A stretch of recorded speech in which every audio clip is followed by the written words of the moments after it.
Buen día, soy Raúl Bernal y me encuentro con el doctor Francisco Javier López Falcón, médico cirujano egresado de la máxima casa de estudios en nuestro país, la Universidad Nacional Autónoma de México. Antes que nada, gracias por recibirme, doctor. Es un honor y un placer estar aquí con usted. Buenas tardes, doctor, ¿cómo está? Buenas tardes, muy bien, muchas gracias. Igual es un placer estar para quien te solicite estar. Es importante que la gente que ya pisamos una universidad, que nos enseñaron lo que es una carrera, podamos estar para apoyar cualquiera de las áreas de la ciencia, ya que ser universitario es un honor.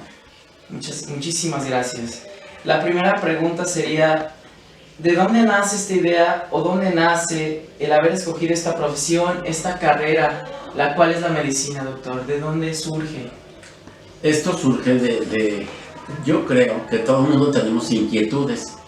En mi infancia y después de ver el sufrimiento de algunas personas, principalmente familiares, surge una inquietud muy importante dentro de mí, en la que me inspira para pensar que en un futuro yo hubiese querido ser médico, lo cual se fue consolidando en mi mente. Ok.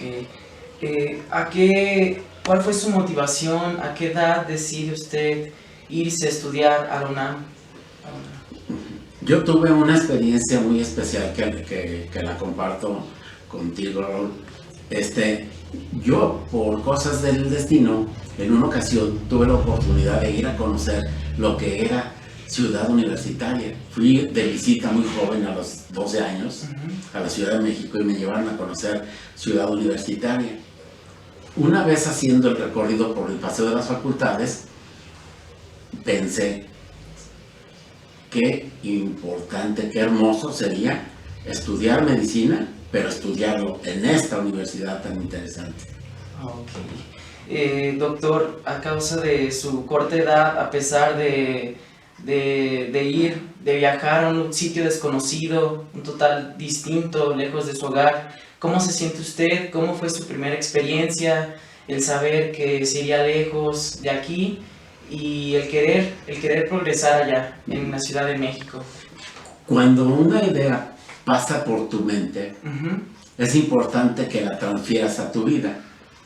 Y esto despierta en ti el interés, un interés muy caro, porque lo tienes que pagar con creces, por el simple hecho de que no es tu ciudad, no estás con tu familia, no tienes recursos, no tienes nada más que esa ilusión de hacer una carrera en una ciudad importante y en una universidad de las más importantes del mundo, que está rankeada entre las 12 mejores del mundo.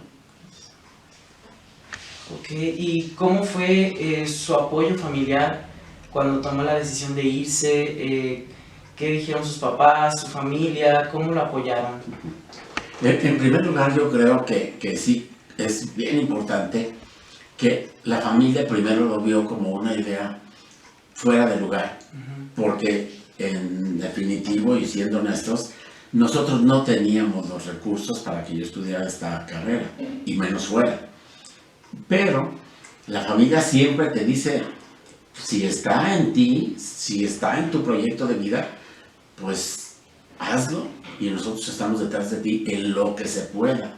Y ya eso es una semillita, una esencia que te impulsa a seguir. Es de reconocerle, doctor, me llena esto de orgullo el escuchar sus palabras y cómo eran sus gastos allá, si me pudiera contar cómo sustentaba el gasto, la comida, los recursos para estudiar allá. Fíjate que aquí es un punto bien interesante de mi vida. ¿Por qué?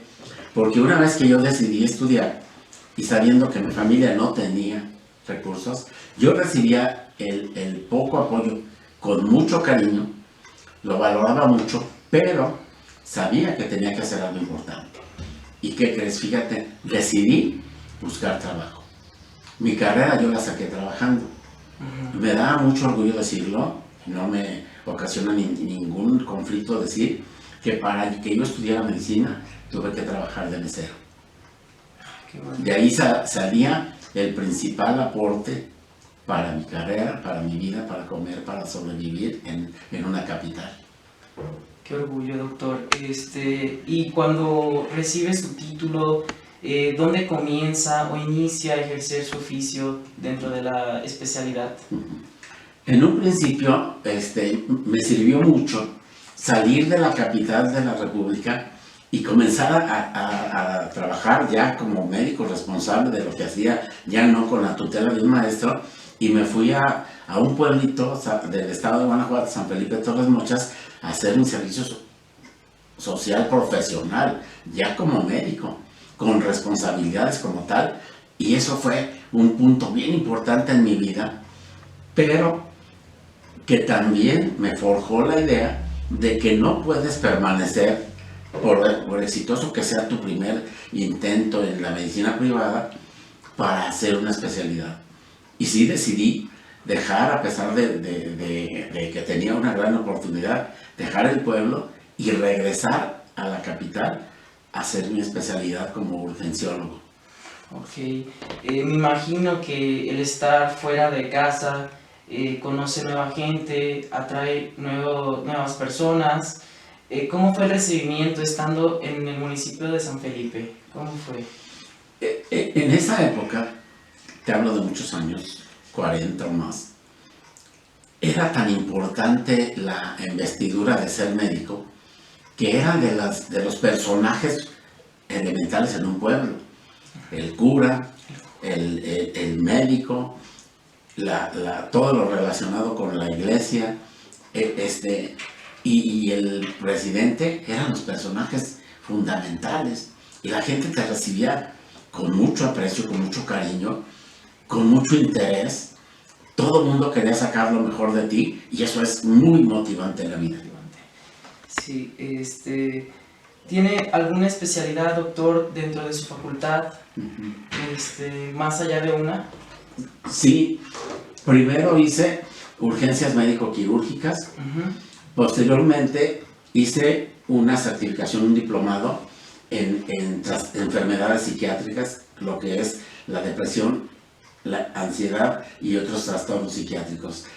Posteriormente, mi adiestramiento como urgenciólogo y algunos diplomados que tomé fuera del país me abrieron las puertas para ser durante 30 años el encargado del área de choque de uno de los hospitales más importantes de nuestra ciudad, la T1 del Seguro Social. Sí. ¿Cuánto tiempo duró trabajando en este instituto, doctor?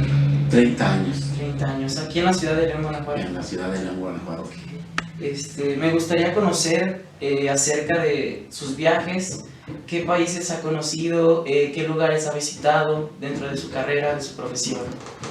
Esta carrera, como muchas otras, y casi todas, te ofrecen ciertas oportunidades que debes aprovechar. Cuando tú terminas una carrera y que además te dedicas a la investigación, eres captado por las empresas farmacéuticas. Ellos son los principales motores para enviarte por el país. Yo fui enviado primeramente por una empresa belga, Janssen Cilag. Me becaron, estuve en un curso de trastornos gastrointestinales en España, en la Complutense de Madrid, estoy certificado. Posteriormente fui enviado a hacer enfermedades de columna no quirúrgica en Francia, en el Hospital de Saint-Étienne. He pasado por algunas otras sitios en cursos de investigación, por ejemplo uno que me recuerda en este momento en la ciudad de Nueva York. He conocido países con cursos de pocos días como Italia. He estado en toda la zona de los Países Bajos, en Bruselas, etcétera, y sí, recorres el mundo. Y luego en América Latina tuve la oportunidad de estar en Lima, en Perú, igual en un curso relacionado con las urgencias. Qué maravilla, doctor, el estar progresando diario, conociendo, y va a capacitaciones, doctor, se sigue actualizando en la actualidad. Es correcto, no dejo, sigo siendo investigador clínico. Nosotros hacemos informes de los avances de la medicina nueva, fármacos nuevos, innovadores nuevos. De hecho, A partir del día 24 de este mes estaré en un curso sobre insuficiencia venosa y trastornos gastrointestinales en la Riviera Nayarit. Y así, cada año, por lo menos participo de 4 a 5 cursos en un año. A raíz de la pandemia se suspendieron los cursos internacionales, pero también están por abrirse para poder salir del país. Qué fascinante, doctor, escuchar que ha ayudado a tanta gente, no solo aquí en la ciudad, sino en otras localías. Y hablando un poquito más del IMSS, ¿cómo fue su experiencia en esos 30 años, doctor? Al IMSS, te lo digo con todo el orgullo de mi vida, lo considero mi gran guía, mi gran gimnasio. Yo, la verdad, viviré eternamente agradecido del hospital, no tal como institución, como IMSS, pero de los hospitales, sí, porque todos los conocimientos que adquieres a través de cursos, a través de tu preparación del día a día, el único sitio donde un médico puede consolidarse y aplicar los conocimientos adquiridos es en un hospital, estando dentro del hospital. Yo no digo que dando consulta en una institución, no, la consulta no alimenta tanto, que sí sirve, pero no alimenta. Alimenta vivir la vida dentro del hospital para estar en el día a día de la superación personal, porque es un reto diario. Y yo estoy fascinado y a todo el mundo le recomendaría que su principal adiestramiento profesional lo hicieran en un hospital. Ok, doctor. Volviendo al tema, usted sigue dando en la actualidad consulta, a pesar de ya pasar por una trayectoria como es el Instituto Mexicano del Seguro Social. Sigue ayudando a tantas personas, a tanta gente. Es un orgullo lo que hace. No es nada fácil levantarse cada día, el salir, el descuidar un poquito el tema familiar por ir a salvar vidas. Qué apasionante es esto para usted, me imagino. Y mi pregunta sería, doctor, ¿de dónde nace el querer seguir aquí, el querer ayudar a tantas personas, el no rendirse? Porque muchos médicos deciden, cumplen su trayectoria y deciden... Mientras tú tienes fuerza, capacidad, conocimiento, que no te enfadas de estudiar, de prepararte en el día a día, sientes esa necesidad de no desperdiciar los años de experiencia, el talento, más lo que se va adquiriendo en el día a día para seguirlo aplicando a la gente. No es un tema meramente comercial, te lo digo de manera personal, es más que nada porque mientras tengas fuerza y esa necesidad de servir, vas a seguirlo haciendo con gusto y con calidad. Qué increíble, doctor, sus palabras. Volviendo a un tema un poquito también de hoy en día, ¿cómo ve usted, cómo pasó la situación de la pandemia, el inicio de una crisis para todo el mundo? ¿Cómo se ve afectado cuando ocurrió este suceso? La pandemia, nosotros los que tenemos, no sé si privilegio o lo fortuito de la vida, va a haber una historia en todos los seres humanos que está dividido con el antes y después de la pandemia. Y la pandemia, al profesionista de la medicina, nos marcó porque nos preparó para pelear con el enemigo desconocido. Así se le tituló. Después, prepararte para saber cómo enfrentarlo, cómo curarlo, y en ese afán, en esa lucha, te ves tan involucrado que muchos de nuestros colegas cayeron muertos en ese lapso. Tu servidor también tuve que enfrentar, por estar trabajando en atender a pacientes con COVID, sufrí COVID, me fue mal con el COVID, pero salí adelante. Afortunadamente no tuve que pisar un hospital, pero aquí estoy. Y yo creo que la pandemia nos marcó a todos, nos envejeció, nos pasó por encima y nos ha dejado muchísima enseñanza y nos dividió la vida entre el antes y el después de la pandemia. Sí, gracias a Dios que está mejor, doctor, que se pudo recuperar de esto. Mucha gente la pasó mal, varias pérdidas de familia. Y metiéndonos un poquito en el tema del coronavirus, ¿cómo ve usted este regreso a clases presenciales, un nuevo comienzo, una nueva etapa después de tanto tiempo manteniéndonos en casa, en cuarentena, en manera híbrida y línea. ¿Cómo ve usted el regreso a este inicio?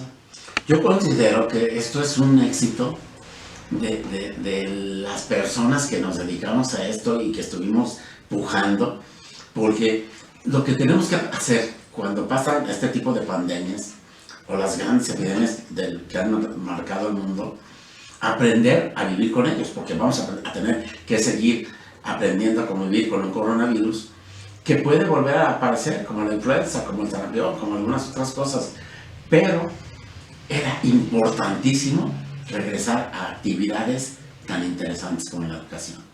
Yo no creo en la educación a distancia, a través del teléfono, del televisor, etc.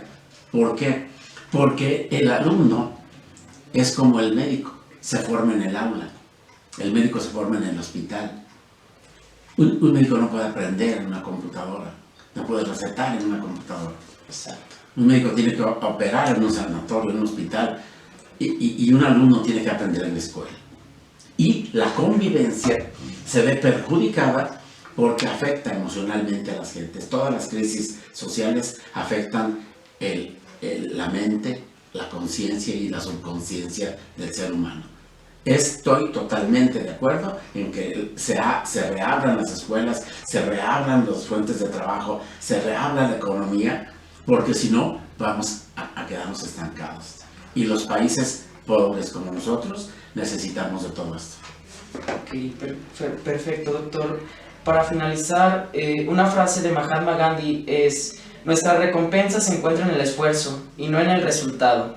Un esfuerzo total es una victoria completa. ¿Cómo se siente usted mismo, doctor? Le pregunto, el ejercer su profesión, ¿cómo se describiría usted, si pudiera decir, cómo es Francisco Javier López Falcón desde dentro? Yo creo que esto es más que nada como cuando te ves al espejo. Te ves con tus virtudes, con tus defectos tan reales, como cuando te ves en una fotografía. Y yo me describo de dentro hacia afuera como un ser humano tan común, pero al mismo tiempo tan sabio y tan necesario, tan común, pero también tan diferente, pero con muchas ganas de servir. Eso es lo que soy, alguien que sirve. Y si en esta vida pasas y no estás para servir, no sirves para estar en esta vida. Ok, muchas gracias, doctor, el haberme brindado su confianza, sus palabras. Que Dios, que la vida le siga dando años para seguir ayudando a tanta gente, para seguir ejerciendo. Es un placer y un honor, y muchas gracias por el haberme recibido. De verdad, agradezco infinitamente todo lo que hablamos, lo que platicamos, y sin duda que la vida le dé muchos años, muchos años.